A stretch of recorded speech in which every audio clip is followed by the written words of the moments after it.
आणि त्या सतीची कथा सांगायला सुरुवात केली की राजा ब्रह्मदेवाचे पुत्र दक्ष हे प्रजापती झाले। प्रजापती काय आहे तर हे पद आहे, जसं आता पंतप्रधान, आमदार, खासदार हे पद आहे, तसं प्रजापती हे काय आहे तर त्या काळचं पद होतं। आणि प्रजापती झाल्यामुळे त्यांचं खूप मोठं स्वागत ठेवण्यात आलं। सगळे देव, गंधर्व, ऋषी, मुनी या दक्षाच्या स्वागता करता आले, पण असं झालं दक्ष मुद्दामच त्या ठिकाणी उशिरा आला।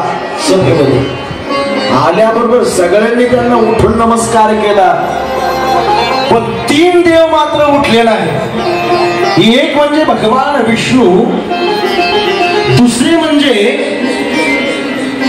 ब्रह्मदेव आणि तिसरे म्हणजे भगवान शंकर। आता विष्णू भगवंत आणि ब्रह्मदेव उठले नाही याचं काही वाटलं नाही का, कारण ब्रह्म हे दक्षाचे कोण होते, वडील होते, आणि भगवान विष्णू हे ब्रह्मदेवाचे कोण होते, त्याचे वडील हे होते। आणि मुलगा कितीही मोठा झाला तर वडिलापेक्षा मात्र मोठा होत नसतो। यांचा राग नाही आला, पण भगवान शंकराचा जवयाचा अतिशय राग आला। आणि त्याच वेळेस क्रोधायमान दक्ष झालेले आहेत, ब्रह्मदेवाकडे पाहिलं आणि बोलायला सुरुवात केली की ब्रह्मदेवा, माझी सोन्यासारखी असलेली, सुलक्षणी असलेली माझी कन्या मी याला दिलेली आहे तुमच्या सांगण्यावरून। काय आहे यांच्याजवळ, ना राहायला घर आहे, ना घालायला कपडे आहेत, अंगाला काय तर भस्म लावतो। दक्षाला शिवतत्व हे कळालं नाही, कारण शिवाचा वेश जरी अमंगल दिसत असला पण मात्र ते मंगल आहे, त्यांचं नाम मंगल आहे, कारण शिव म्हणजे कल्याण। आणि ते भस्म का लावतात, कारण त्यांना माहितीच आहे की भस्मांतम शरीरम, एक ना एक दिवस याचं काय होणार आहे, भस्म। शिव्या द्यायला सुरुवात केली, पण त्याच वेळेस नंदिकेश्वर त्या ठिकाणी होते। त्या नंदिकेश्वराने दक्षाकडे पाहिलं आणि बोलायला सुरुवात केली की दक्षा, तू जर असा महादेवाचा अपमान करत असेल तर तुला तोंड राहणार नाही। सभा विस्कळीत झाली, पण भगवान शंकर एकही शब्द त्या ठिकाणी बोलले नाही। तसेच कैलासावर निघून आले आणि सतीला सुद्धा काही सांगितलं नाही की तुझ्या माहेरात असं घडलं, कारण महादेवाला माहित होतं की हिला कितीही सांगा माहेरचं, हिला पटणार।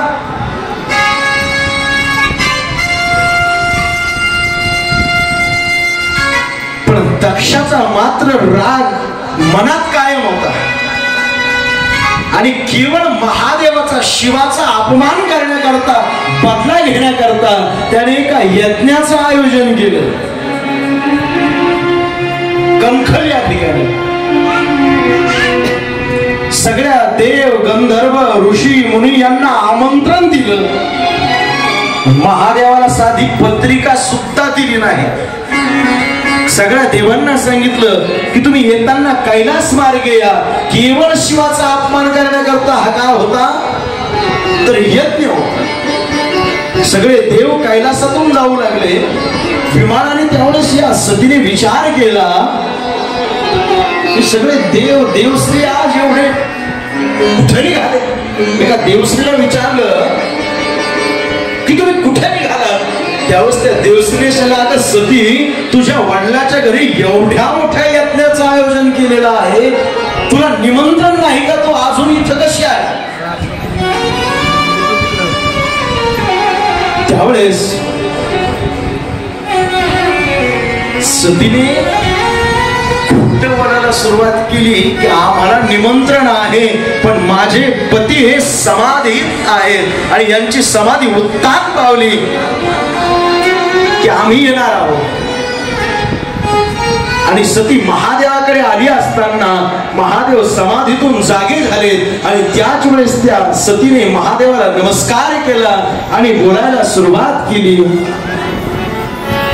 प्रजापतेस्ते शश्वरस्य साम्प्रतम् युगापितो यज्ञ महोत्सव किल वयं च तत्राभिसरामवामते यद्यर्थितामि विबुधा प्रचरन्तिः। सतीने बोलायला सुरुवात केली की महादेवा तुमच्या सासऱ्याच्या घरी यज्ञ आहे. तर स्त्रिया बोलण्यामध्ये अतिशय हुशार असतात. माझ्या वडिलाच्या घरी यज्ञ आहे असं म्हटलं तर चाललं असतं, पण महादेवाचा मान वाढावा तुमच्या सासऱ्याच्या. महादेवाने सांगितलं सती तुझं म्हणणं अगदी बरोबर आहे, पण ज्या घरामध्ये आपल्याला निमंत्रण नाही, ज्या घरामध्ये आपल्याला मान होत नसेल, ज्या घरामध्ये सम्मान होत नसेल, त्या घरामध्ये सुज्ञ मनुष्याने जाऊ नये. जिस घर में आदर मान नहीं उस घर में जाना चाहिए. जिस घर में आदर मान नहीं उस घर में जाना चाहिए. जिस घर में आदर मान नहीं उस घर में जाना चाहिए. जिस घर में आदर मान नहीं उस घर में जाना चाहिए. चाहे बेटा कितना प्यारा हो उसे सर पर बिठाना न चाहिए.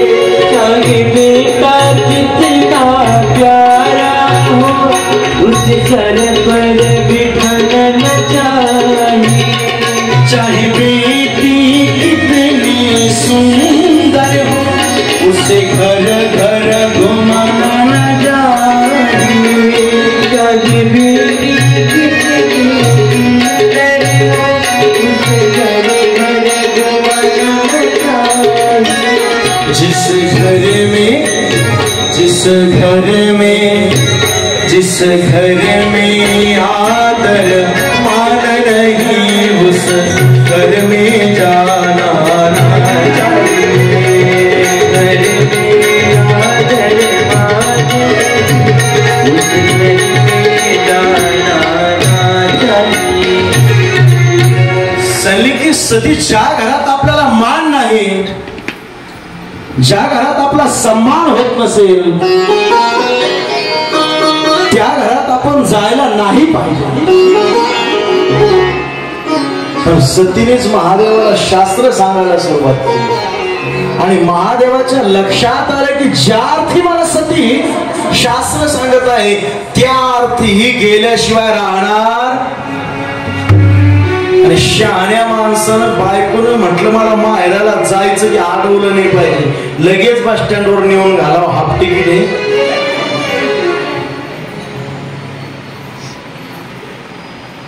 महादेवाने सांगितलं सती तुला जायचं असेल तर तू जा, तर मी येणार नाही. काही शिवगण सती सोबत दिलेत आणि सती त्या आपल्या वडिलाच्या यज्ञ मंडपामध्ये आलेली आहे. सगळ्या सतीच्या बहिणीने सतीची चेष्टा करायला सुरुवात केली. सतीला अत्यंत दुःख त्या ठिकाणी झालेलं आहे आणि आपल्या पतीचे शब्द आठवले की ज्या घरात मान नाही त्या घरात जायला नाही पाहिजे. सती आपल्या आईकडे गेली पण आई एक शब्द सुद्धा बोलली नाही आणि आता मात्र सती ही दक्षाकडे म्हणजे आपल्या वडिलाकडे गेलेली होती. पण दक्षाने साधं सतीकडे पाहिलं सुद्धा नाही आणि त्याच वेळेस सती यज्ञ मंडपात आली ज्या ठिकाणी यज्ञाची पूजा मांडलेली होती आणि पाहिलं तर ईशान्य दिशेला महादेवाचा कलश हा स्थापन करावा लागतो, ज्याला ईशान्य कलश म्हणतात. महादेवाचं स्थान त्या ठिकाणी सतीला दिसलं नाही आणि आता मात्र सतीला अतिशय क्रोध त्या ठिकाणी निर्माण झाला. यज्ञाच्या समोर आली, दक्षाकडे पाहिलं आणि बोलायला सुरुवात केली की ज्या दक्षापासून हे शरीर निर्माण झालेलं आहे म्हणून मला दाक्षायणी म्हणतात, ते शरीरच मी आता ठेवणार नाही. सगळा अग्नी एकत्र केलाय आणि सतीने स्वतःला त्या यज्ञाच्या समोर जाळून त्या ठिकाणी घेतलेला आहे. तिथे एकच हलकल्लोळ उडाला की सती जळाली, सती मेली. आणि त्याच वेळेस नारद मुनी उठले, महादेवाकडे आले आणि बोलायला सुरुवात केली, महादेवा सती कुठे आहे? महादेवाने सांगितले आपल्या वडिलाच्या घरी गेली. नारदाने सांगितले घरी गेली होती म्हणा, महादेवा तुमच्यासाठी तिने स्वतःला जाळून त्या ठिकाणी घेतलं. आणि आता मात्र महादेवाला अतिशय क्रोध आला, जटेमधून एक केस त्या ठिकाणी उपटला आणि जमिनीवर आदळल्याबरोबर त्याच्यातून वीरभद्र प्रगट झाला. आणि वीरभद्राला आज्ञा केली की जा त्या यज्ञाचा विध्वंस. वीरभद्र आला, यज्ञाचा विध्वंस करू लागला. भृगूचे दात पाडले, कुशाची दाढी ओढली, दक्षाच्या समोर आला आणि दक्षाचं मुंडकं त्या ठिकाणी काय केलं तर उडून टाकलेलं आहे. सगळे देव त्राहिमाम करू लागले. आणि त्याच वेळेस सगळे देव महादेवाकडे आले आणि महादेवाची स्तुती करू लागले. नमः शिवाय, ओम नमः शिवाय, हर हर भोले, नमः शिवाय, नमः शिवाय, ओम नमः शिवाय, हर हर भोले, नमः शिवाय, ओम नमः शिवाय, हर हर भोले, नमः शिवाय, नमः शिवाय, नमः शिवाय, हर हर भोले, गंगाधरा शिव गंगाधरा, हर हर भोले, नमः शिवाय, गंगाधरा शिव गंगाधरा, हर हर भोले, नमः शिवाय, जटाधरा शिव जटाधरा, हर हर भोले, नमः शिवाय, जटाधरा शिव जटाधरा, हर हर भोले, नमः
आणि त्याच वेळेस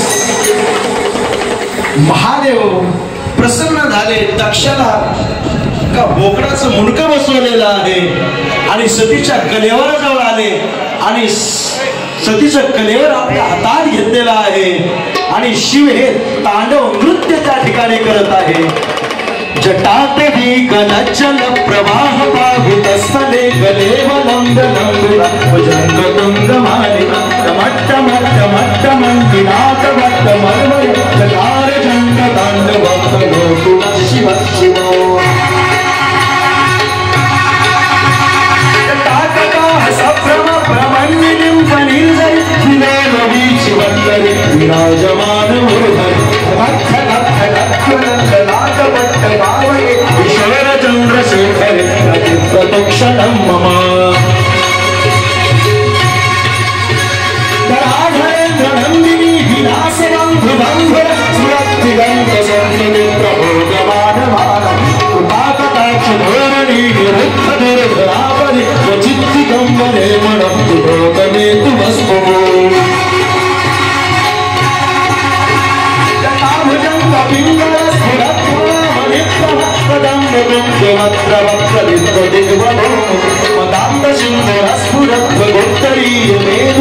विवर्त भूत भरतरी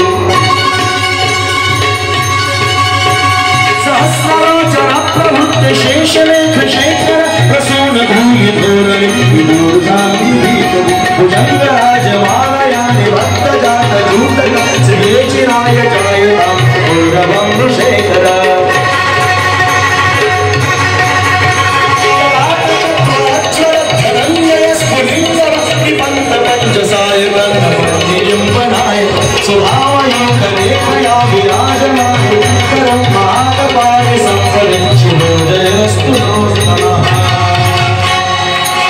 आणि महादेवाने तांडव नृत्य करायला सुरुवात केली.